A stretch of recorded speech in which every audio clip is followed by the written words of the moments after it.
All right, what is widely seen as congressional inaction does not sit well with a lot of people, including some members of Congress. Representative Jeb Hensarling of Texas joins us now from Washington.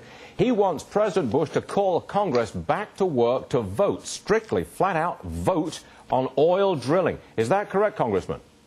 Well, what we've really done is a number of Republicans are asking Speaker Pelosi to call us back into special session and pass comprehensive energy legislation. It's not just drilling, it's conservation, it's renewables, it's alternatives, it's high efficiency, but yes, it also includes drilling on 85% of our offshore resources, which Congress has made illegal to develop, and 75% of our onshore resources. We have decades and decades of American energy that we could produce now, but Congress has made it illegal. We're asking for a vote.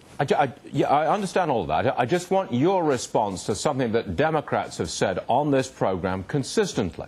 Why don't the oil companies go and drill for oil on the land that is already leased to them, that is already open for drilling? Why aren't they drilling? Could you answer that one for us? Well, I guess why they don't lease in my backyard, because they don't think that there's oil there.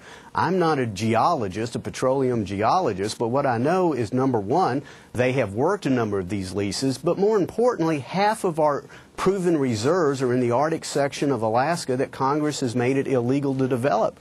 We have decades and decades of petroleum and natural gas proven reserves offshore that they want to drill, and Congress won't let them. Instead, Congress wants them to drill in areas where they don't believe there's any oil. That doesn't make any sense. I called a contact of mine at the White House a couple of days ago, and I said, what do you think of this idea that the President calls Congress back for an emergency session to get a vote on drilling?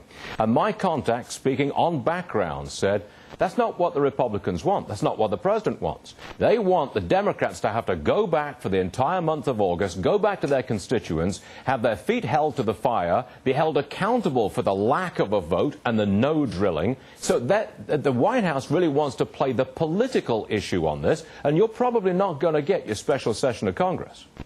Well, I don't know who your source is and the validity of what they say. We're not about playing politics. We're here to relieve the pain of people who are having to make a decision when they go to the convenience store. Do I buy a gallon of gas or do I buy a gallon of milk? We're here to try to put in a long-term energy solution that does include drilling, but it's not just drilling. And all we're asking for is, in the greatest deliberative body in the history of mankind, is that the Speaker of the House allow us to have a vote on the American Energy Act, but she won't. I don't know what they believe in the salons of San Francisco, where she's from, but in the small businesses and coffee shops of East Texas, people are in pain and they need some help, and just signaling that we would begin production would help bring down the futures price and help the people in my district and all across America. Congressman Jeb Hensarling, Texas, thanks for joining us, sir. We appreciate you being with us.